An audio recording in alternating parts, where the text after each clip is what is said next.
ميتا فأحييناه وجعلنا له نورا يمشي به في الناس كمن مثله في الظلمات ليس بخارج منها كذلك زين للكافرين ما كانوا يعملون صدق اللہ مولانا العظیم وصدق رسولہ النبی الامین الکریم۔ حاضرین گرامی قدر، اہل عشق و محبت و وفا، اور ہفتے کے بعد جمعہ کے دن ایک ہفتہ گزارتے ہوئے شدت انتظار کے ساتھ ہم ایک دوسرے کو اللہ اس کے رسول کے ذکر کو سننے سنانے کے لیے آتے ہیں، اور آپ احباب جو جمعہ کے وقت سے کئی پہلے آ کر بیٹھتے ہیں تاکہ اپنی ان میلی روحوں کو ہم سب اللہ اس کے ذکر، اللہ اس کے رسول کے ذکر سے اور ان کے محبوبوں کے ذکر سے قرآن اور حدیث کی روشنی میں اجلا اور صاف ستھرا اور مزکہ کر سکیں۔ وہ جو سارے 6 دنوں کی میل ہے وہ جمعہ کی رحمت اور اس مجلس خیر اور اجتماع جمعہ کے صدقے، رحمت و خیر کے صدقے وہ دھل جائے۔ تو یہ اللہ اور اس کے رسول کی محبت ہے، اور اس کا ایک اجر بھی ہے۔ سرکار دو عالم صلی اللہ علیہ وسلم نے خود ارشاد فرمایا اللہ کریم ان لوگوں کو اعلیٰ مسندوں پر بٹھائے گا قیامت کے دن۔ کن کو؟ فرمایا جو مختلف قبیلوں سے ہوں گے، مختلف علاقوں سے ہوں گے، مگر صرف اللہ کے ذکر کے لیے اکٹھے ہوئے تھے۔ اب دیکھیں ہمارے خاندان ملتے ہیں، ہماری رشتہ داریاں ملتی ہیں، ایک ایمان کے رشتے نے ہمیں اکٹھا کر دیا ہے، اس محبت کے رشتے نے ہمیں جوڑ دیا ہے کہ آؤ بیٹھ کر اللہ اور اس کے حبیب کی باتیں کریں۔ یہ بہت بڑے کرم کی بات ہے۔ آج دور فتن میں جب ہر کوئی نفسا نفسی میں دنیا کمانے میں ہے، مگر مالک کریم کچھ تیرے محبوب کے امتی ایسے بھی ہیں جو دنیا کے بجائے تجھے اور تیرے حبیب کو راضی کرنے کے لیے بیٹھتے ہیں۔ تو وقت کی مناسبت اور موضوع ہمارا موت و حیات کا قرآنی فلسفہ اور شان اولیاء چل رہا تھا، اور اس پر میں اختتام کر رہا تھا کہ اس آیت کی روشنی میں 4 درجے بلند نظر آتے ہیں۔ پہلا درجہ میت کا ہے کہ ایک مردہ ہے، پھر اسے زندگی ملتی ہے، اور وہ زندگی ایمان کی روشنی، اتباع رسول اور اطاعت رسول کے صدقے اس کیفیت میں لے کے جاتی ہے۔ پھر وہ حیات ابدی اور سرمدی والا بن جاتا ہے، اور ایسی حیات والا بنتا ہے کہ اس حیات میں مشیت کے رول کے مطابق موت کا ذائقہ چکھ کر بھی وہ مرتا نہیں ہے، اور کئی لوگ زندہ ہو کر بھی جب اللہ اس کے حبیب کی طرف نہیں آتے اور پہچانتے نہیں، تو پھر ایسا موقع آتا ہے رب ان کو کہتا ہے کہ کچھ جا کر بھی کہیں نہیں گئے اور کچھ اس جہاں میں رہ کر بھی مردہ ہیں۔ اور تیسرا قرآن نے کہا وَجَعَلْنَا لَهُ نور، فرمایا پھر ان کے لیے نور بن جاتا ہے، اور وہ نور والے ہو جاتے ہیں۔ تیسری چیز، ان کو نور مل جاتا ہے، اس کی رحمت کا نور مل جاتا ہے، اس کی محبت کا نور مل جاتا ہے، اس کی چاہت کا نور مل جاتا ہے، اس کے حبیب کی قربت کا نور مل جاتا ہے، اس کے حبیب کی چاہت کا نور مل جاتا ہے۔ جس طرح جسم کی خوراک کھانا ہے، پھر روح اتنی طاقتور ہوتی ہے کہ وہ روح طاقتور ہو کر ذکر الہی اور ذکر رسول اس کے لیے خوراک بنتی چلی جاتی ہے، اور جن کو یہ خوراک مل جاتی ہے وہ بولیا اسا مرنا نہیں گور پیا کوئی اور، یہ معنی ہے اس کا، پھر وہ مار کر بھی نہیں مرتے۔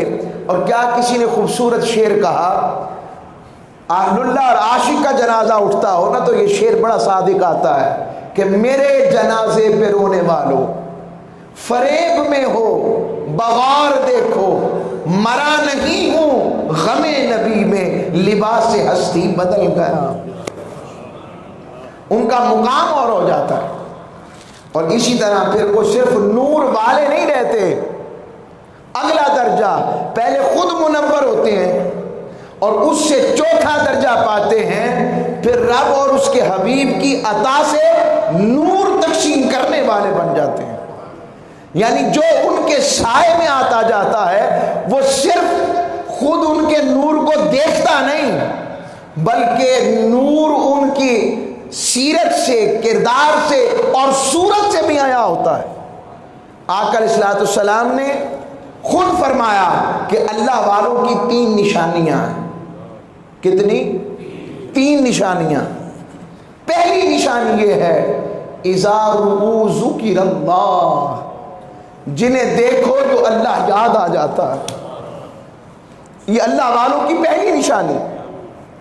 اور دوسری نشانی فرمایا ان کی صحبت میں بیٹھو، ان کی سنگت میں بیٹھو تو علم نافع میں اضافہ ہو جائے، یار کی خبر کی بات ملے۔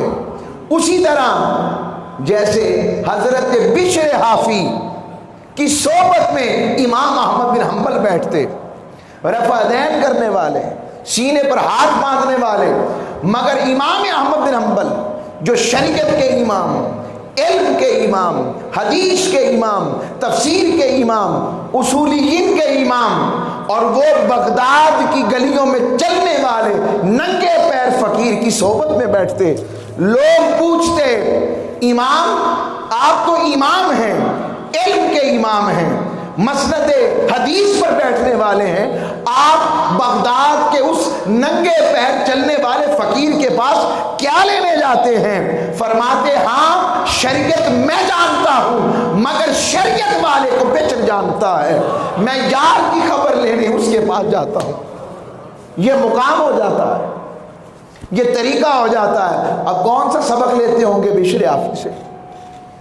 بولیں حضرت بشر حافی سے کیا سبق لیتے ہوں گے؟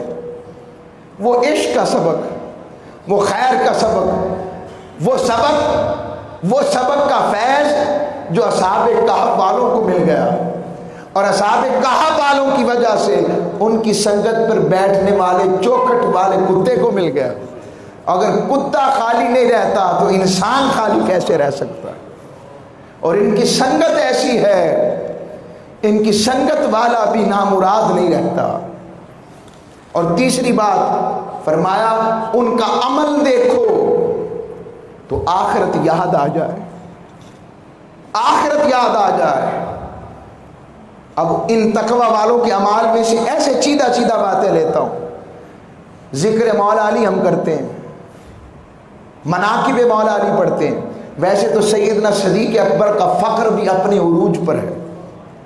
سیدنا فاروق اعظم کی خشیت یہ ہے، ان جیسا جری اور جلدی نہ ہلنے والا، مگر رب کی محبت میں یہ عالم، یہ اس کی خشیت میں رو رو کر یوں 2 خط آنکھوں میں بن گئے تھے اس کو منانے کے لیے۔ حضرت عثمان غنی جو رقیق القلب اتنے، کسی قبر پر بیٹھ کر داڑھی پکڑ کر گھنٹوں روتے رہتے اور کہتے عثمان آخر یہاں جانا ہے، تیری تیاری کیا ہے؟ مولا علی جن کا ذکر ولایت ہم کرتے ہیں، جن سے سارے ولایت کے سرچشمے نکلے، مولا علی اور مرتضیٰ کے صحابی ہیں، اور ان کے ساتھ ہی حضور کے بھی صحابی ہیں۔ حضرت عمران بن حسین سعد کے ساتھ وہ ان سے پوچھا بتائیں مولا علی کی راتیں کیسی تھیں؟ لوگوں میں ان کا ذکر کر رہا ہوں جن کے شہزادے جنت کے سردار ہیں، جن کی زوجہ جنتی عورتوں کی سردار ہیں، جن کے چچا زاد حضرت آقا علیہ الصلوۃ والسلام تاجدار کائنات ہیں، ان کا عالم یہ ہے۔ فرمایا رات ہو جاتی عشاء کے وقت، تو پھر عشاء کے بعد جب اندھیرا چھا جاتا، مولا علی المرتضیٰ مسجد و محراب کے منبر میں اپنے آپ کو اندھیرے میں چھپا لیتے، بس یوں رونے کی آواز آتی، یوں تڑپنے کی آواز آتی۔ یہ آج دعوت فکر ہے سب نسبت والوں کو، دیکھو آج ہماری خانقاہوں میں یہ رونا ہے، کیا یہ تڑپنا ہے، کیا یہ کیفیت ہے؟ اگر نہیں ہے تو کہیں ہم ان کے رستے سے ہٹ تو نہیں رہے، رو رہے۔ اور عمران بن حسین فرماتے ہیں یوں روتے جیسے کسی کو کوئی زہریلا سانپ ڈس لے، کوئی زہریلا بچھو ڈس لے اور وہ اس کے ڈسنے کی تکلیف سے کراہتا ہے۔ مولا علی ساری رات اپنے مالک کے حضور یوں راتوں کو بسر کرتے۔ انہوں نے سن رکھا تھا تتجافا جنوبہم عن المضاجع، رب نے کہا کہاں ہے وہ جو میری خاطر اپنے بستروں سے اپنے پہلوؤں کو جدا رکھتے ہیں، جس کو حضرت میاں محمد بخش رحمۃ اللہ علیہ نے فرمایا نا، رات پوے تے بے دردانو سکھ دی نیندر آوے، درد مندانو تانگ سجن دی ستیاں آن جگاوے۔ عاشقوں محبین یہ ہیں ولایت والے۔ حضرت امام اعظم ابو حنیفہ، آپ اپنی مسجد کے پاس آپ نے قبر نما گڑھا کھودا ہوا تھا، رات ہو جاتی، ساری رات آخری عمر تک رات کو داڑھی پکڑ لیتے اور امام اعظم فرماتے لوگوں یہ تھا فخر، یہ تھے امام، علم کے بھی امام تھے اور تقوی کے بھی امام تھے، جن کی بشارت حضور دیں تو کہتے مالک اگر قیامت کے دن نعمان بن ثابت بخشا گیا نا تو بڑے تعجب کی بات ہوگی۔ یوں ساری رات روتے اور تڑپتے، گریہ بکا کرتے۔ یہ ہے ائمۃ الائمہ، امام الائمہ فی الحدیث والفقہ، امام اعظم ابو حنیفہ۔ آگے آئیں، حضرت حسن بصری اتنا روئے اور فرماتے ہیں کہ ان کے طلبہ کہتے حضور ہم جب آتے ہیں آپ روتے ہی ہیں۔ فرمانے لگے پتر رونا ہی تے ہے جتنا اور من جاندہ ہے،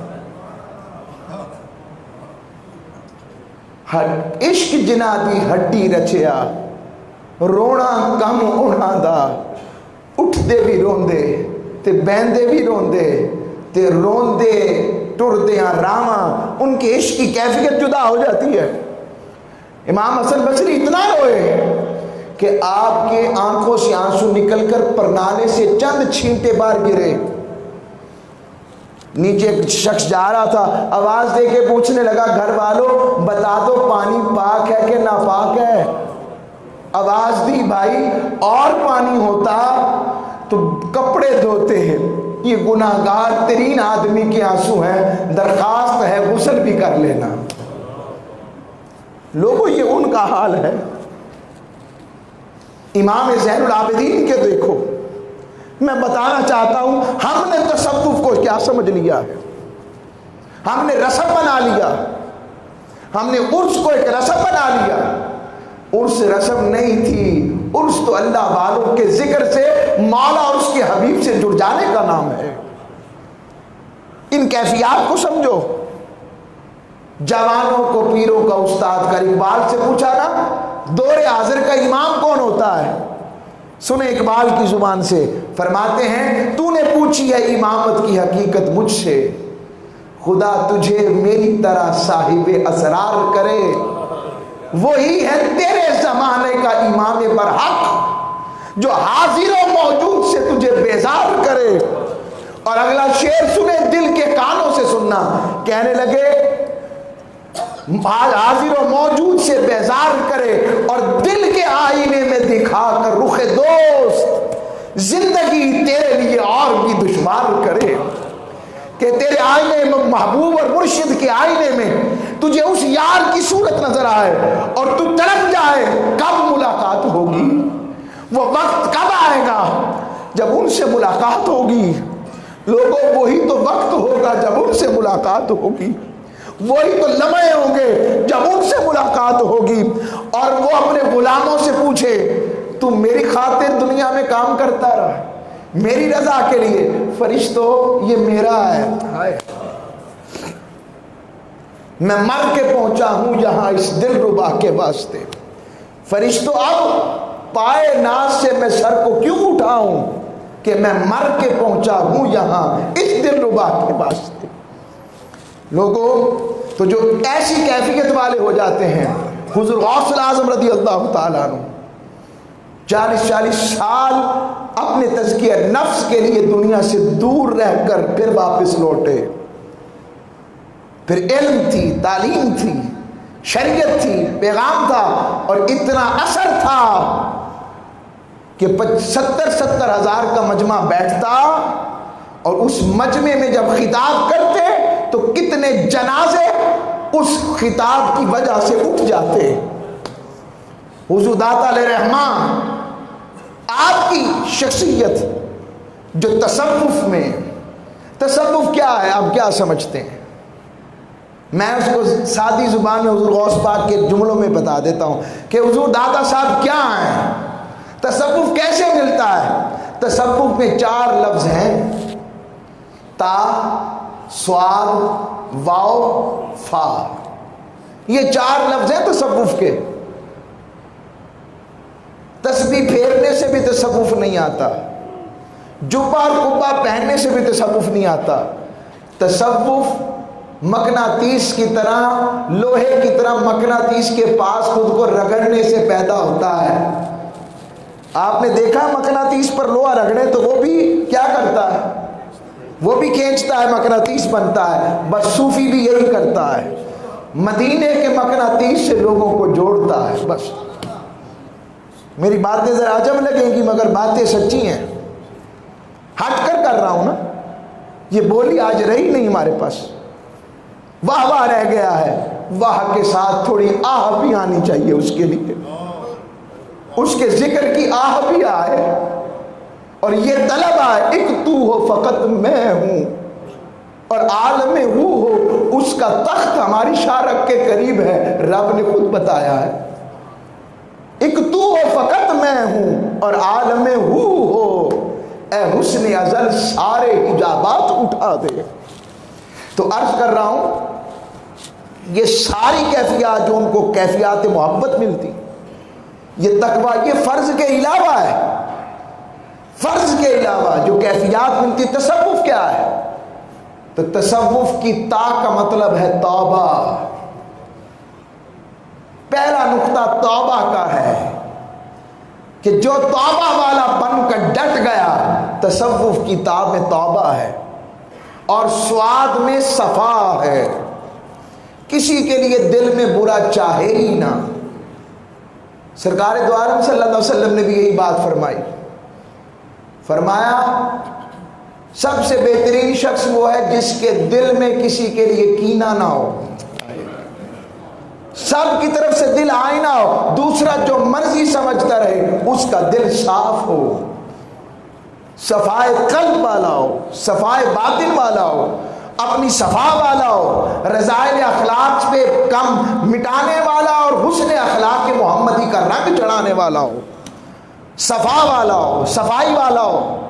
اور پھر دونوں چیزیں ملنے کے بعد واؤ، جب یہ دونوں مل جاتے ہیں پھر اسے ولایت مل جاتی ہے، اور پھر فا، پھر وہ فنا ہو جاتا ہے، اور وہ فانی ہو کر بھی مرتا نہیں ہے، وہ اس حضور داتا صاحب کی طرح کم و بیش 1000 سال پہلے دنیا سے جاتا ہے، مگر 1000 سال بعد بھی میرے داتا سرکار کا ذکر جاری ہے۔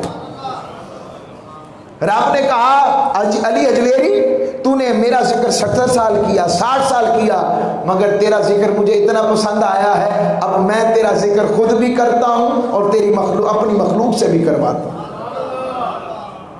یہ عالم ہے ان کا۔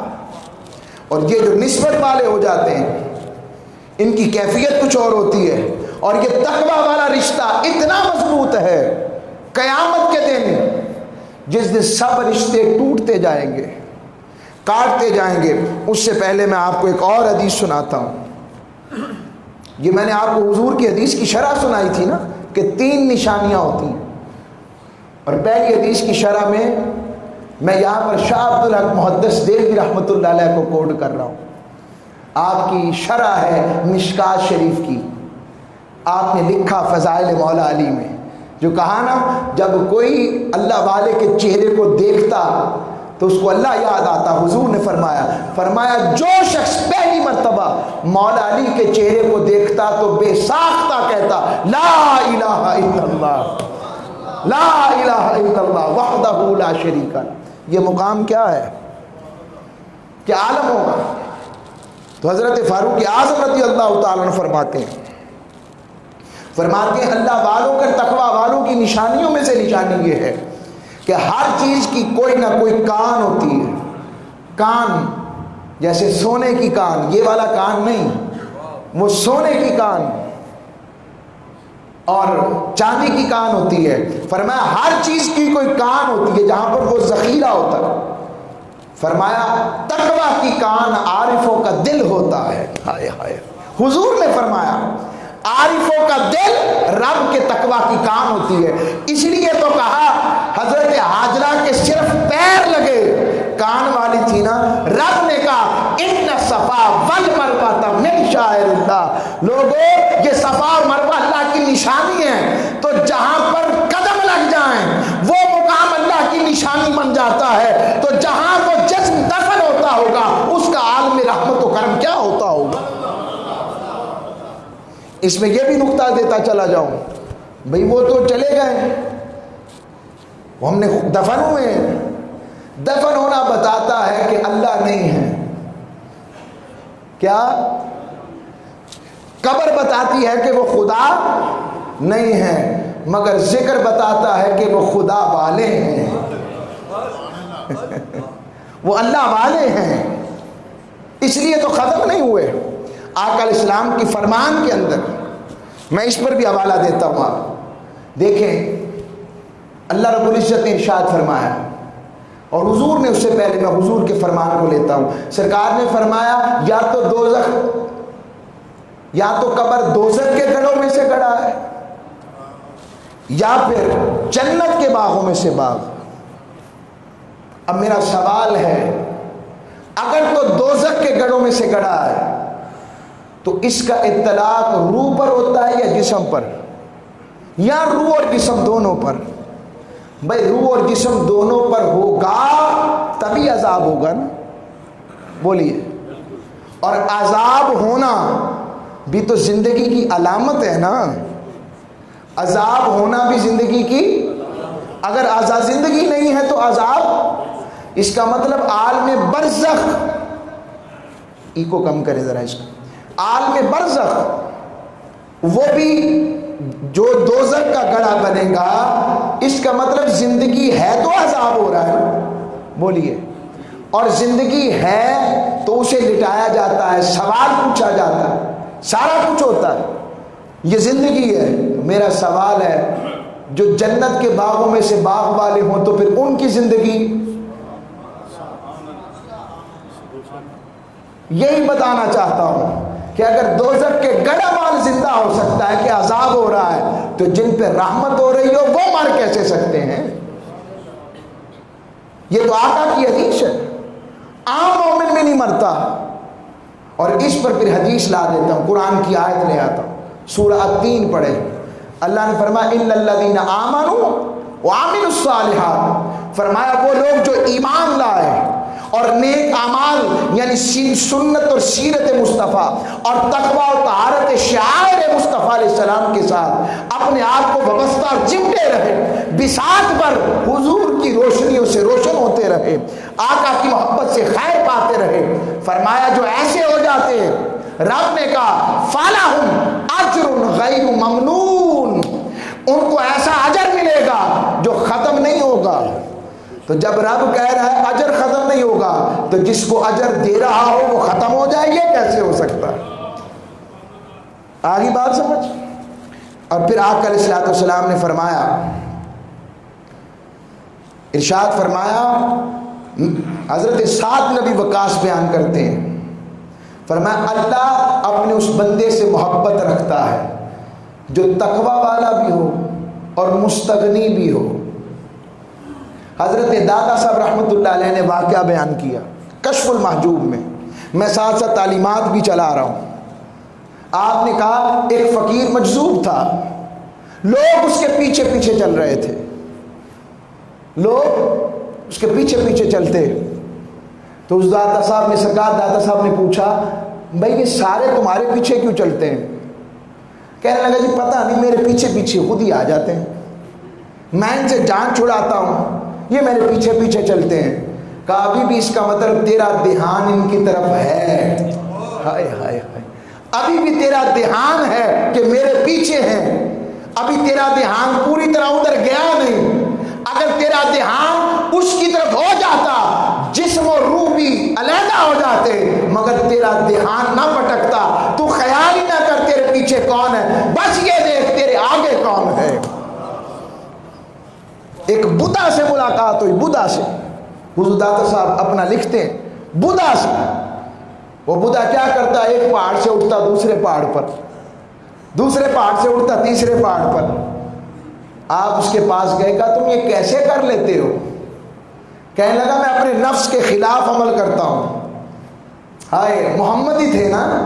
کہا اچھا تم نفس کے خلاف کرتے ہو، چلو پھر پڑھو لا الہ الا اللہ محمد رسول اللہ، یہ بھی تیرے نفس کے خلاف ہے، پڑھ کے سنا نا مجھے، پتہ لگ جائے گا تو نفس کے خلاف کتنا چلتا ہے۔ آ ذرا مصطفیٰ کریم کی غلامی میں، پتہ لگ جائے گا نفس کشی کیا ہے۔ سمجھ لگی فقیر کہاں سے بات کرتا ہے؟ وہ ہر بات پر گھیر کر مدینے لے کے جاتا ہے۔ ہائے ہائے ہائے، یہ عاشقوں کی بات ہے، یہ فقیروں کی بات ہے، یہ عاشق اور خیر والوں کی بات ہے۔ باقی کرامتیں، سب سے بڑی کرامت استقامت ہوتی ہے۔ کرامت تو آتی ہے، لیکن کرامت ولایت کے لیے ضروری بھی نہیں ہے۔ حالانکہ کرامت ایسے ہی ہے جیسے گاڑی چلے تو دھول نہیں اٹھتی، یہ کرامت ہوئی ہوتی ہے۔ ہم کرامت سے مروب ہوتے ہیں، اللہ والے کہتے ہیں نہیں، جو فضاؤں میں اڑے تو کہتے مکھی بھی اڑتی ہے، وہ کہ پانی پر تیر کے دکھائے، کہا مچھلی بھی تیرتی ہے۔ پوچھا پھر کرامت کیا ہے؟ کہا کرامت یہ ہے کہ خوشبو سنت مصطفیٰ کتنی ہے، شریعت محمدی کا پابند کتنا ہے۔ جس کے اندر یہ بات ہے وہی اصل میں کرامت والا اور استقامت والا ہی سب سے بڑی کرامت والا ہے، یہ مقام ہے۔ تو فرمایا جو مستغنی ہوتا ہے وہ پرواہ نہیں کرتا لوگوں سے، نیکی اس لیے نہیں کرتا کہ لوگ اسے نیک کہیں، وہ اس لیے کرتا ہے کہ رب راضی ہو جائے۔ گوشہ نشی ہوتا ہے، برائی کی طرف نہیں جاتا، گوشہ نشی رہتا ہے، اپنے آپ کو چھپاتا بھی ہے، دکھاتا بھی ہے۔ اور پھر جو ایسے لوگ ہیں ان کا تقوی اور طہارت، اب سمجھ لگ گئی تصوف والے کیا ہیں۔ تصوف خالی دم نہیں ہے، کیا یہ تو وہ اس لیے کرتے ہیں کہ قرآن اور سنت کی روشنی میں خیر پڑ جائے۔ تعویذ خالی تصوف نہیں ہے، کاروبار چمکانے کے لیے دعائیں کروانا تصوف نہیں ہے، بلکہ تصوف یہ ہے کہ انسان کا باطن بدلے۔ تسبیح پھری پر دل نہ پھریا، یہ معنی دل پھرنا ضروری ہے، کیفیت والا ہونا ضروری ہے۔ دیکھے ان کی صحبت میں بیٹھتا ہوں تو کیا اللہ کا ذکر سن کے میرا دل راضی ہوتا ہے یا میں تنگی میں آ جاتا ہوں؟ حضور کا ذکر جمیل سن کر روح تازہ ہو جاتی ہے، یا میں تھوڑا اپنے آپ کو تنگ سا محسوس کرتا ہوں کہ یہ ہر وقت؟ یہ بات غور کریں، اس میں خیر ہے۔ اور جو ایسے ہوں، سورہ اللہ نے ارشاد فرمایا الاخلاء یومئذ بعضهم لبعض عدو الا المتقین۔ یہ نور والوں کا مقام کیا ہوگا، اس پر ختم کر رہا ہوں۔ فرمایا سب کے رشتے قیامت کے دن ٹوٹ جائیں گے۔ قرآن نے کہا بھائی بھائی سے بھاگے گا، اولاد اپنی ماں سے، ماں اپنی اولاد سے دور جائے گی۔ یہ نہیں پہچانتی نہیں ہوگی، پہچان کر توجہ نہیں کرے گی، کہیں مجھ سے نیکی نہ مانگ لے، مگر جن کا رشتہ تقوی والے رشتے میں جڑا ہوگا، اللہ اور اس کے رسول کی محبت میں جڑا ہوگا، جو اس کے لیے ایک دوسرے سے محبت کرتے ہوں گے، متحابین فی اللہ ہوں گے، ایک دوسرے کے لیے اس لیے ملتے ہوں گے کہ یہ اللہ والے، محبت والے، اللہ کے ذکر کے سنگی ہیں، جو اس لیے ملتے ہوں گے اور اس لیے اکٹھے ہوں گے اور ایسی سنگت والے ہوں گے۔ فرمایا الاخلاء یومئذ بعضهم لبعض عدو، فرمایا بڑے بڑے گہرے دوست اس دن دشمن بن جائیں گے، مگر المتقین، تقوی والوں کا رشتہ اس دن بھی نہیں ٹوٹے گا، اس دن بھی نہیں ٹوٹے گا۔ اور جو تقوی والے ہوں گے، اس کے لیے اب میں سورہ الحدید کی آیات سناتا ہوں۔ آقا علیہ السلام نے رب نے محبوب کے غلاموں کی شان بتائی، فرمایا یوم تری المؤمنین والمؤمنات، محبوب اس دن تو اپنے غلاموں کی شان کو دیکھنا، یسعی نورہم بین ایدیہم، مومن مرد بھی مومن عورت بھی، حسن بصری جیسے بھی اور رابعہ بصری جیسی بھی، ہائے ہائے، ان جیسے جتنے ہوں گے محبوب آپ دیکھیں گے، ان کا نور ان کے آگے آگے چل رہا ہوگا اور ان کی دائیں جانب تیزی سے چل رہا ہوگا۔ لوگوں، یہ عالم آقا کے غلاموں کے نور کا ہے اور قیامت کے منظر میں ہوگا۔ خود ہی اندازہ لگاؤ، جن کے صدقے نور ملا ہوگا، میرے مصطفیٰ کے نور کا عالم کیا ہوگا، آقا کی نور کا عالم کیا ہوگا، یہ آقا کے غلاموں کا حال ہوگا۔ وہ نور والے ہوں گے، وہ نور کے ممبروں پر بٹھائے جائیں گے، رب انہیں اپنا دیدار کروائے گا اور کہے گا تم میری خاطر آئے تھے نا، میری خاطر۔ اور اس دن نور والوں کا جب امتحان ہوگا، اس کو حضرت امام بغوی نے روایت کیا، والذین آمنوا اشد حبا للہ کے ذیل میں، فرماتے قیامت کے دن یہ نور والوں سے رب آزمائش لے گا، اور وہ ایسے رب کریم بتوں والوں کو اور بتوں کو، یعنی بت پرستوں کو اور ان کے بتوں کے ساتھ دوزخ میں ڈال رہا ہوگا، اور وہ کہیں گے مالک بتوں کو ڈال، ہمیں نہ ڈال، انہوں نے ہمیں گمراہ کیا۔ رب پوچھے گا بس یہی محبت تھی تمہاری، یہی محبت تھی؟ وہ کہیں گے بس مالک انہیں ڈال، ہمیں کیوں ڈالتا ہے، یہ عالم ان کا ہوگا۔ اور جو رب والے ہوں گے، اللہ کہے گا کہاں ہے معین الدین چشتی، کہاں ہے علی اجمیری، کہاں ہے حسن بصری، کہاں ہے شیخ عبد القادر جیلانی، کہاں ہے رابعہ بصری، کہاں ہے معروف کا رخی، کہاں ہے حبیبہ جمی؟ یہ سارے کھڑے ہو جائیں، شہنشاہ نقشبند، چشت، قادریت، سہروردیت، جنید بغدادی، سلسلہ جنیدیہ، ساروں کو کھڑا رب کرے گا، عاشقوں کو رب کہے گا میں حکم دیتا ہوں تم جہنم میں جا کر چلے جاؤ، گر پڑو۔ وہ دوڑ کر جہنم کی طرف چل پڑیں گے، رب روک کر پوچھے گا بندو میں جنت میں نہیں دوزخ میں بھیج رہا ہوں۔ وہ کہیں گے مالک ہمیں بھی پتا ہے تو دوزخ میں بھیج رہا ہے، مگر ہم یہ تھوڑی دیکھ رہے ہیں کہاں جا رہے ہیں، ہم تو تیرے حکم کی اتباع کر رہے ہیں۔ آواز آئے گی عرش سے والذین آمنوا اشد حبا للہ، میرے عاشق دیکھنے، ہائے ہائے ہائے، میرے عاشق ایسے ہوتے ہیں۔ فرمایا اس دن شان یہ ہوگی، نور ان کے آگے آگے پیچھے پیچھے آگے آگے چل رہا ہوگا، اور رب کہے گا بشراکم الیوم، خوشخبری ہو میرے مصطفیٰ کے غلاموں، جنات تجری من تحتہا الانہار، جنتیں تمہارے لیے ہیں۔ اور ان لوگوں کا عالم کیسا ہوگا؟ جو ان کی سنگت والے ہوں گے. بس اس پر ختم کرتے ہیں. یہ بخاری کی حدیث. حضرت ابو سعید خدری ایک طویل روایت کرتے ہیں, فرماتے ہیں آقا علیہ السلام نے اپنے مومنین اور اپنے بھائیوں کی شفاعت کرنے کے باب میں فرمایا تم کیا اپنے حقوق کے لیے مجھ سے بات کرتے ہو؟ اس دن قیامت کے دن اللہ والے اللہ سے جھگڑا کریں گے.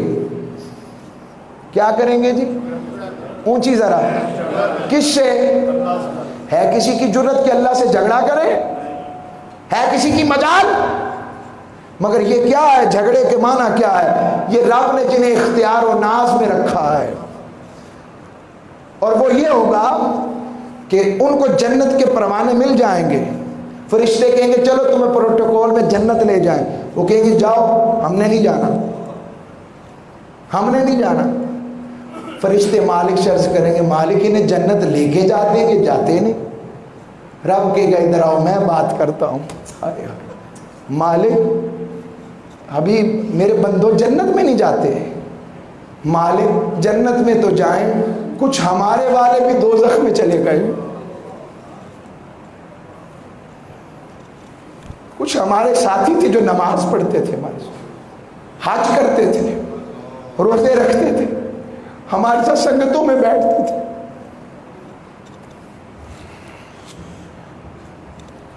امام جعفر صادق وعدہ لیا کرتے تھے, فرماتے تھے لوگوں اگر میں جنت میں گیا تو رب سے عرض کروں گا جو میرے پیار والے ہیں انہیں جنت جو دوزخ میں نہ رہنے دے. اور لوگوں امام جعفر صادق کہتے اگر میں دوزخ میں چلا گیا تو تم میرے لیے مالک سے عرض کر دینا. تو فرمایا اچھا. تو وہ رب سے کہ مالک اسی نہیں جانا, اسی انہوں نے نال لے کے جانا ہے, ہم نے ساتھ لے کے جانا ہے. رب کہے گا اچھا. اور ادھر دوزخ کو بھی کہا ہوگا نسبت والے ہیں, آگ دوزخ کی آگ ان کی پنڈلیوں سے اوپر نہیں جانا, ابھی ان کو لینے والے آ رہے ہیں. ہائے ہائے. اور رب کہے گا جاؤ دوزخ میں جا کر خود اپنے پیاروں کو پہچان کے لے جاؤ. یہ ہے سنگت کی بات. اپنی سنگتیں اچھی رکھیں, ستھری رکھیں, خیر والے رکھیں, اور ایسی سنگتوں میں رہیں جن میں دل نرم رہے, دل خیر والا رہے. اگلا جمعہ شاید ہمیں ربیع الاول میں نصیب ہو انشاءاللہ. ہیں حضور کی آمد بہاراں کا موسم آ رہا ہے. وعدہ کریں, تجدید کریں کہ اس بہار کے موسم میں ایسا کریں گے کہ اللہ رسول ہم سے راضی ہو جائے. وما علیہ الا البلاغ.